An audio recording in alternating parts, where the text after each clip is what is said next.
The Tyrells claim Highgarden, but they didn't build it. They claim descent from the first king of the Reach, but only through the female line. The truth is that House Gardner built Highgarden when they ruled the Reach as kings, not lords. And as their name attests, they were the true heirs of Garth the Gardener, who founded their house and the kingdom and brought law and order to the Reach. He built Highgarden as a fortress, not a pleasure palace. In those dark days, the Ironborn raided up and down the Mander at will, and the Dornish were even more trouble than they are now. While enduring shame, a Dornish army once sacked Highgarden and destroyed the Oakenseat, the living throne of the Gardener kings planted by Garth Greenhand himself. The Gardeners responded wisely, sending armies of their own to pacify and defend the countryside. My ancestors at Horn Hill joined them, as did the other great families of the Reach.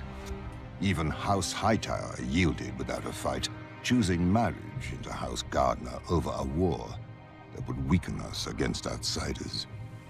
But the outsiders still came.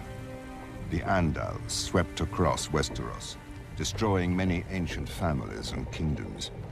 When the invaders arrived at the Reach, led by Sir Alistair Tyrell, House Gardner chose accommodation over battle, hoping honors and marriages would sate the foreigners' ambitions. The Tyrells were welcomed into service as hereditary stewards of Highgarden. Thousands of years later, they repaid the Gardeners for their acceptance. When Aegon Targaryen declared that Westeros was now his, King Mern IX allied with King Loren Lannister of the Westerlands. Together, they fought to save Westeros from another foreign barbarian, whose family practices put decent men to shame. But the dragons won, and the Field of Fire claimed Mern and all his sons, grandsons, and brothers.